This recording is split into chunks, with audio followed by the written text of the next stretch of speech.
ॐ भूर्भुवः स्वाहा तत्सवितुर्वरेण्यम्। पिछले भाग में आपने देखा शापवश पक्षी बनी ताक्षरी महायुद्ध के बीच घायल हुई और उसके 4 अंडे कुरुक्षेत्र की भूमि पर गिर पड़े।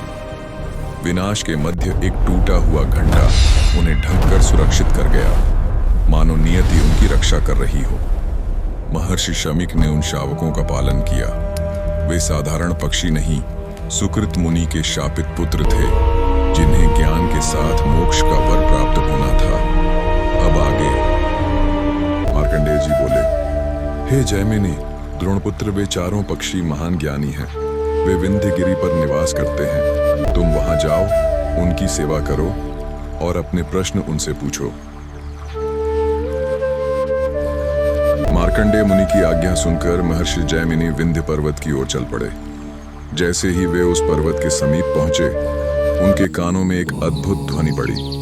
वह पक्षियों का कलरव नहीं था, वह था वेद पाठ, स्पष्ट, शुद्ध, लयबद्ध।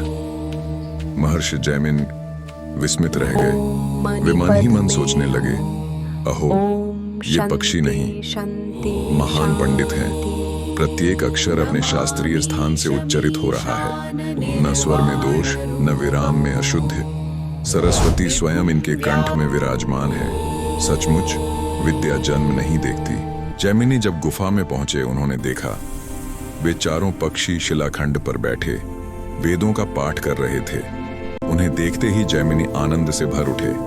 उन्होंने कहा, हे श्रेष्ठ पक्षियों, मैं व्यास जी का शिष्य जैमिनी हूं। आपके दर्शन की इच्छा से यहां आया हूं। आपको जो शाप मिला वह भी ईश्वरीय विधान ही था। जीवन में भाव और अभाव, हर्ष और शोक, इन्हीं का चक्र संसार है। जो इनसे ऊपर उठ जाए वही ज्ञानी है। महर्षि, आज हमारा जन्म सफल हुआ। आपके चरणों का दर्शन पाकर हमारे भीतर की तप्त अग्नि शांत हो गई। धर्मात्मा पक्षियों ने विनम्रता पूर्वक महर्षि जैमिनी का पूजन किया, पाद्य और अर्घ्य अर्पित किया, अपने पंखों से उन्हें शीतल वायु दी।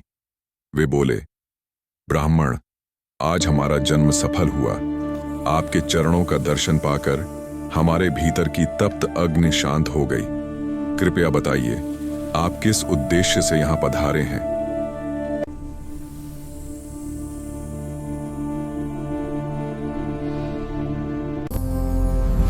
जैमिनी बोले, हे श्रेष्ठ पक्षियों, मुझे महाभारत में अनेक गूढ़ प्रश्नों का संशय है। मैं जानना चाहता हूं, सर्वव्यापक भगवान मानव रूप में क्यों अवतीर्ण होते हैं? द्रौपदी 5 पांडवों की पत्नी कैसे बनी? महान वीरों का विनाश अनायास कैसे हुआ?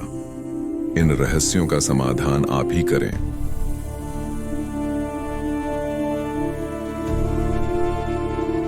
पक्षियों ने कहा, हे ब्राह्मण, आपका प्रश्न यदि हमारी बुद्धि के बाहर ना होगा तो हम अवश्य उसका समाधान करेंगे। आप निःशंक होकर सुने।